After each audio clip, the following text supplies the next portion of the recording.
بسم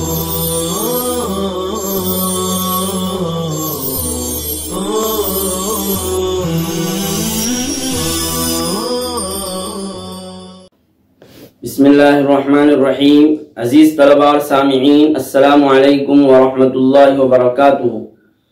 اللہ کے فضل و کرم سے اشاعت العلوم آن لائن درس و تدریس میں ترجمہ قرآن کا سبق ہم پڑھ رہے ہیں، اور آج کا ہمارا سبق نمبر 102 ہے۔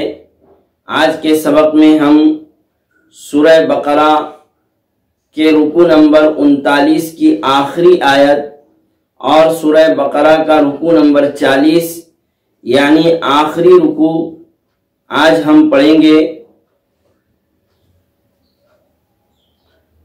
آج کے سبق میں بھی اولاً تلاوت مع ترجمہ، اس کے بعد لغوی صرفی نحوی تحقیق، وجوہ اعراب، اصطلاحی تعریف بیان کیے جائیں گے انشاءاللہ تعالی۔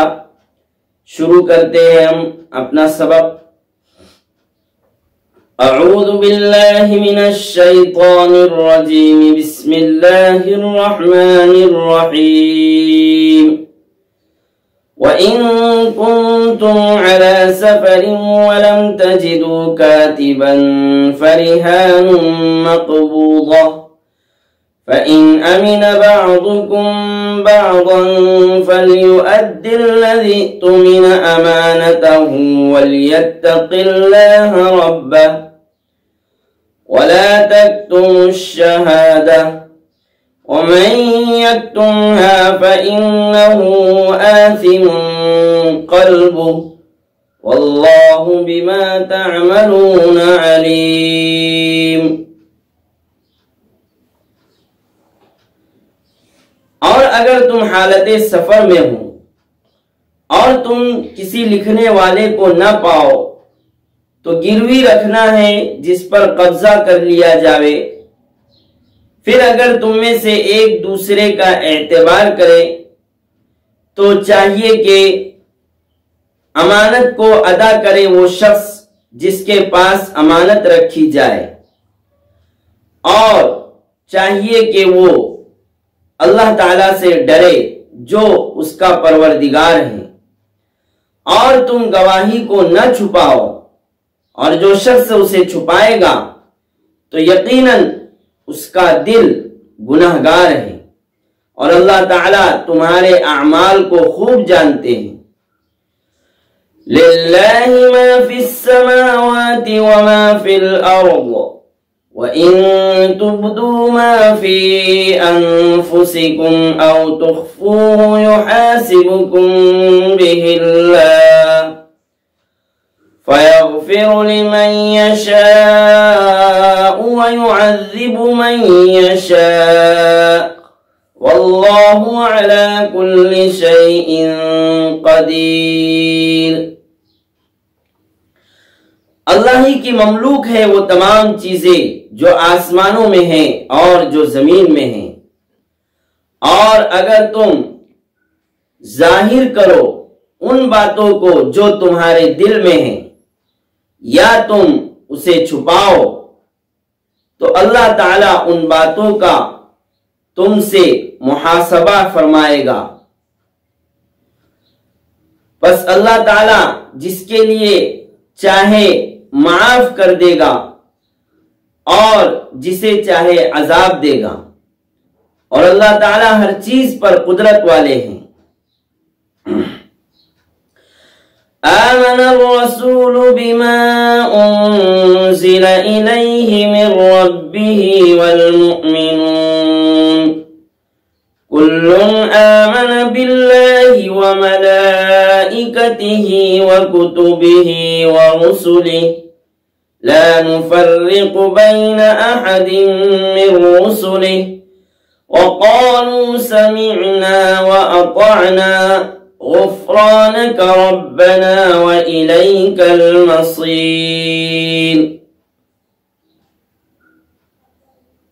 رسول ایمان لائے ان چیزوں پر جو ان کی طرف اتاری گئی ان کے پروردگار کی طرف سے، اور ایمان والے بھی ایمان لائے سب کے سب ایمان لائے اللہ تعالی پر اور اس کے فرشتوں پر اور اس کی کتابوں پر اور اس کے پیغمبروں پر۔ ہم اس کے پیغمبروں میں سے کسی کے درمیان تفریق نہیں کرتے۔ اور انہوں نے کہا ہم نے سنا اور ہم نے اطاعت کیا، اے ہمارے رب آپ ہماری مغفرت فرمائیے اور آپ ہی کی طرف لوٹنا ہے۔ لا يكلف الله نفسا إلا وسعها لها ما كسبت وعليها ما اكتسبت ربنا لا تؤاخذنا إن نسينا أو أخطأنا ربنا ولا تحمل علينا إصرا كما حملته على الذين من قبلنا ربنا ولا تحملنا ما لا طاقة لنا به واعف عنا واغفر لنا وارحمنا أنت مولانا فانصرنا على القوم الكافرين۔ اللہ تعالی کسی شخص کو مکلف نہیں بناتے ہیں مگر اس کی وسعت کے مطابق۔ اس کے لیے وہ ہے جو اس نے کیا اور اس کے ذمے وہ گناہ پڑیں گے جو اس نے کمائے۔ اے ہمارے پروردگار آپ ہمارا مواخذہ نہ کیجیے اگر ہم بھول جائیں یا ہم چوک جائیں۔ اے ہمارے پروردگار اور آپ ہم پر بوجھ نہ لادے جیسا کہ آپ نے اسے لادا ان لوگوں پر جو ہم سے پہلے تھے۔ اے ہمارے پروردگار اور تو ہم پر نہ لاد وہ جس کی ہم میں طاقت نہیں ہے، اور ہمیں معاف فرمائیے اور ہماری مغفرت فرمائیے اور ہم پر رحم فرمائیے۔ آپ ہمارے کارساز ہیں، بس آپ ہماری مدد فرمائیے کافر قوم کے خلاف۔ تو اس طرح سے یہ تلاوت اور ترجمہ مکمل ہوا ہے۔ اب ہم دیکھتے ہیں اس سبق میں مذکور کلمات کی لغوی صرفی نحوی تحقیق وجوہ اعراب۔ پہلا کلمہ ہے وَإِن كُنتُمْ عَلَى سَفَر۔ کنتم فعل ناقص ہے، سفر مصدر ہے باب نصرین شروع سے، اصل معنی ہے سفر کا روشن ہونا، کھلنا، چونکہ سفر میں بھی آدمی کے اعمال اور اخلاق کھلتے ہیں، واضح ہوتے ہیں، روشن ہوتے ہیں۔ وَلَمْ تَجِدُوا كَاتِبًا فَرِحَانٌ، کاتباً مفعول بھی واقع ہے، تجدو فعل کا اس لیے کاتباً منصوب ہے۔ ریحان مقبوضہ موصوف صفت ہے، ریحان معنی ہے گروی رکھنا، مصدر ہے باب مفاعلت سے، اور الرہن اسی سے ہے۔ رہن کی تعریف ما یوزع وثیقۃ للدین، ما یوزع وثیقۃ للدین، قرض کے اعتبار سے حفاظت کے لیے جو کچھ رکھا جائے اسے رہن کہتے ہیں۔ فَإِنْ أَمِنَ بَعْضُكُمْ بَعْضًا، پہلا بعضکم یہ فاعل واقع ہے اس لیے مرفوع ہے، اور دوسرا بعضاً یہ منصوب ہے مفعول بھی ہونے کی وجہ سے۔ فَلْيُؤَدِّ الَّذِي اؤْتُمِنَ أَمَانَتَهُ، فریحان مقبوضہ، مقبوضۃ قبضہ کیا ہوا، باب ضرب یضرب سے قبضہ یعنی کسی چیز کو مٹھی میں لینا، مکمل طور پر پکڑنا، اسے قبض کہتے ہیں۔ فَلْيُؤَدِّ الَّذِي اؤْتُمِنَ أَمَانَتَهُ، یؤدی تھا اصل میں، لام امر کی وجہ سے مجزوم ہے، باب تفعیل سے ہے ادا یؤدی تأدیتاً۔ اؤتمنا فعل ماضی مجہول صیغہ واحد مذکر غائب ہے، اؤتمنا۔ امانتہ منصوب ہے حالت نصبی میں مفعول بھی واقع ہے یؤدی فعل کا. وَلْيَتَّقِ اللَّهَ رَبَّا اللہ مفعول بھی واقع ہے وَلْيَتَّقِ فعل سے اور ربہ اللہ سے بدل ہے. وَلَا تَكْتُمُ الشَّهَادَةَ لا تَكْتُمُ فعل نہیں صیغہ جمع مذکر حاضر ہے معنی ہے تم مت چھپاؤ باب نصر سے اور کتمان یہ بات کو چھپانے کے لیے مخصوص ہے. واللہ بما تعملون علیم للہ ما فی السماوات وما فی الارض. للہ یہ ترکیب میں خبر مقدم واقع ہے. ما فی السماوات ما اس میں موصول اپنی صلہ سے مل کر مبتدا مؤخر ہے. وَإِن تُبْدُوا مَا فِي أَنفُسِكُمْ أَوْ تُخْفُوهُ يُحَاسِبْكُمْ بِهِ اللَّهُ. يحاسب جزا ہے اس لیے مجزوم ہے باب مفاعلت سے ہے حاسب يحاسب محاسبة فَيَغْفِرُ لِمَنْ يَشَاءُ وَيُعَذِّبُ مَنْ يَشَاءُ وَاللَّهُ عَلَى كُلِّ شَيْءٍ قَدِيرٌ. آمن الرسول آمن فعل ماضی صیغہ واحد مذکر الرسول آمن کا فاعل واقع ہے اس لیے مرفوع ہے. کل آمن باللہ کل یہ ترکیب میں مبتدا واقع ہے اس لیے مرفوع ہے اور حالانکہ کل یہ نکرہ ہے لیکن اس کی تنوین عوض ہے اصل ہے اس کی کلہم تو اس تنوین کی وجہ سے کل میں تخصیص ہوئی ہے اس لیے کل کا مبتدا بننا صحیح ہے. آمن باللہ وملائکتہ وکتبہ ورسلہ لا نفرق بین احد من رسلہ. بین یہ ظرف مکان ہے ظرفیت کی بنا پر منصوب ہے. وقالوا سمعنا واطعنا اطعنا فعل ماضی صیغہ جمع متکلم اطعنا ہم نے اطاعت کی ماضی کا صیغہ ہے باب افعال سے ہے اور اطعنا کا مادہ طوع ہے اور اطاعت کی تعریف الانقیاد الاطاعہ الانقیاد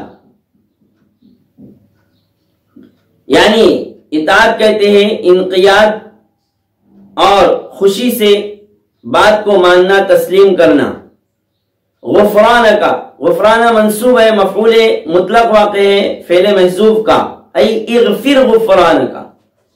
وإلیک المصیر المصیر اس میں ظرف ہے یا پھر مصدر میمی ہے المصیر اور باب ضرب یضرب سے ہے. لا یکلف اللہ نفسا نفسا منصوب ہے لا یکلف کا مفعول بھی ہے الا وسعها وسع وسعها اس کی طاقت کے برابر اور وسعها میں جو ہا ضمیر ہے اس ہا ضمیر کا مرجع نفسن ہے آگے بلکہ وسعها سے پہلے جو نفسن گزرا ہے وہ نفسن وسعها کی ہا ضمیر کا مرجع ہے اور نفسن چونکہ مؤنث سماعی ہے اور نفس کے متعلق یہ قاعدہ یاد رہے کہ نفس سے مراد اگر ذات ہو شخص ہو تو لفظ نفسن یہ مذکر استعمال ہوتا ہے اور اگر نفس سے مراد روح اور جان ہو تو پھر نفس اس وقت مؤنث استعمال ہوتا ہے. لها ما كسبت وعليها ما اكتسبت ربنا لا تؤاخذنا ان نسينا او اخطأنا. نسینا اخطانا سب فعل ماضی صیغہ جمع متکلم ہے. ربنا ولا تحمل علينا اسرا اسرا معنی ہے بوجھ اور اسر کی تعریف اس طرح بھی آئی ہے کہ اسر عقد الشيء وحبسه قهرا عقد الشيء وحبسه قهرا کسی چیز کو قہرن اور جبرن باندھ لینا روک دینا. کما حملته على الذين من قبلنا ربنا ولا تحملنا ما لا طاقة لنا به واعف عنا. اعفو فعل امر صیغہ واحد مذکر حاضر باب نصر سے اغفر فعل امر صیغہ واحد مذکر حاضر باب ضرب سے ارحمنا ارحم فعل امر صیغہ واحد مذکر حاضر باب سمیع سے انت مولانا مولانا مولا مضاف نا ضمیر مضاف الیہ اور مولا کا معنی کارساز جمع موالی آتی ہے اس کی. فانصرنا علی القوم الکافرین علی القوم الکافرین الکافرین حالت جری میں ہے علی حرف جر کی وجہ سے. تو اس طرح سے یہ آخری رکوع بھی تلاوت مع ترجمہ اور لغوی صرفی تحقیق کے ساتھ مکمل ہوا ہے اب ہم سورہ بقرہ کے آخر کے ان 2 رکوع کا مختصر سا خلاصہ دیکھ لیتے ہیں اور یہ سبق ہم ختم کرتے ہیں۔ تو ان آخر کے 2 رکوع کا خلاصہ اس طرح ہے کہ یا ایھا الذین آمنوا اذا تداینتم بدین، یہ ایک طویل اور بڑا رکوع ہے، اسے آیت مداینہ کہتے ہیں، اور اس طویل آیت کریمہ میں قرض اور ادھار کے لیے اقرار نامہ لکھنے کی ہدایت اور اس سے متعلق احکام ذکر کیے گئے ہیں، اور اس بڑی آیت میں معاملات کے قانون، جن کو آج کل کے قانون میں معاہدات کہا جاتا ہے، اس کے اہم اصول کا بیان ہے۔ اس کے بعد آخر رکوع میں شہادت یعنی گواہی کے خاص اصول اور احکام بیان کیے گئے ہیں۔ تو اس رکوع میں جو ایک بڑا رکوع ہے مکمل، اس میں کیا بیان کیا گیا آپ کو بتلا دیا گیا کہ شروع میں قرض اور ادھار کے لیے اقرار نامہ لکھنے کی ہدایت اور اس سے متعلق احکام ذکری کیے گئے، اور رکوع کے آخر میں شہادت یعنی گواہی کے خاص اصول اور احکام کا بیان کیا گیا ہے۔ باقی تفصیل آپ دیکھ سکتے ہیں۔ سورہ بقرہ کا آخری رکوع پھر شروع ہوا للہ ما فی السماوات و ما فی الارض۔ یہ جو رکوع ہے اس میں ابتداءً اللہ تعالیٰ نے اپنی بادشاہت، اپنی حکومت اور اپنی قدرت کا ذکر فرمایا کہ اللہ ہی کی مملوک ہے وہ تمام چیزیں جو آسمانوں اور زمین میں ہیں۔ اس کے بعد درمیان میں جو آیت شروع ہو رہی ہے آمن الرسول بما انزل الیہ من ربہ والمؤمنون سے، آخر تک یہ 2 آیتیں ہیں۔ ان 2 آیتوں کی احادیث مبارکہ میں، بلکہ معتبر اور صحیح احادیث میں بڑی خاص فضیلتیں اور بڑی خاص خصوصیات آپ صلی اللہ علیہ وسلم نے ارشاد فرمائی ہیں۔ 2-3 احادیث ان 2 آیتوں کی فضائل اور خصوصیات کے متعلق ہم سن لیتے ہیں۔ پہلی کہ رسول اللہ صلی اللہ علیہ وسلم نے ان 2 آیتوں یعنی آمن الرسول بما انزل الیہ من ربہ والمؤمنون اور لا یکلف اللہ نفسا الا وسعها، ان 2 آیتوں کے متعلق فرمایا کہ جس شخص نے رات کو یہ 2 آیتیں پڑھ لی تو اس کے لیے یہ دونوں آیتیں کافی ہیں۔ اس کے بعد ابن عباس رضی اللہ تعالی عنہما سے روایت ہے کہ آپ صلی اللہ علیہ وسلم نے فرمایا اللہ تعالیٰ نے 2 آیتیں جنت کے خزانوں میں سے نازل فرمائی ہیں، جس کو تمام مخلوق کی پیدائش سے 2000 سال پہلے خود رحمان نے اپنے ہاتھ سے لکھ دیا تھا۔ جو شخص ان دونوں آیتوں کو یعنی آمن الرسول اور لا یکلف اللہ نفسا الا وسعها، ان دونوں آیتوں کو نماز عشاء کے بعد پڑھ لے تو وہ اس کے لیے قیام اللیل یعنی نماز تہجد کے قائم مقام ہوگی، نماز تہجد کے قائم مقام ہوگی۔ اسی طرح آپ صلی اللہ علیہ وسلم نے فرمایا کہ یہ دونوں آیتیں مجھے اللہ تعالیٰ کے خزانہ خاص یعنی عرش کے نیچے سے عطا کی گئی ہے، اس لیے تم ان دونوں آیتوں کو اپنے بچوں کو اور اپنی بیویوں کو سکھاؤ اور بتلاؤ، ان کی تعلیم دو۔ تو بہرحال اس رکوع کے آخر میں یہ 2 آیتیں، ان کی فضیلت اور ان کی خصوصیات آپ کو بتلا دی گئی، اور اس طرح سے تقریباً 4 مہینے کے عرصے کے بعد سورہ بقرہ بفضل اللہ وعونہ مکمل ہوئی۔ آپ تمام نے سورہ بقرہ کو دیکھا، سنا، اسے پڑھا۔ سورہ بقرہ کی بڑی فضیلت احادیث میں آئی ہے، ابتدا میں ہم نے آپ کو بتلایا تھا۔ بہرحال اس دعا کے ختم پر، بہرحال اس سبق کے ختم پر اور سورہ بقرہ کے ختم پر ہم بھی اللہ تعالیٰ سے دعا کرتے ہیں کہ اللہ تعالیٰ سورہ بقرہ کی برکت سے ہماری تمام بلیات اور آفات کو ختم فرمائیں، مصائب اور آزمائشوں سے ہماری حفاظت فرمائیں، اور اللہ تعالی ہمیں معاف فرما، ہماری مغفرت فرما، ہم پر رحم فرما۔ آپ ہی ہمارے کارساز ہیں، اور ہر موڑ پر اور ہر معاملے میں اے اللہ تعالی تو ہماری مدد فرما۔ سبحان اللہ و بحمدہ، سبحان اللہ العظیم۔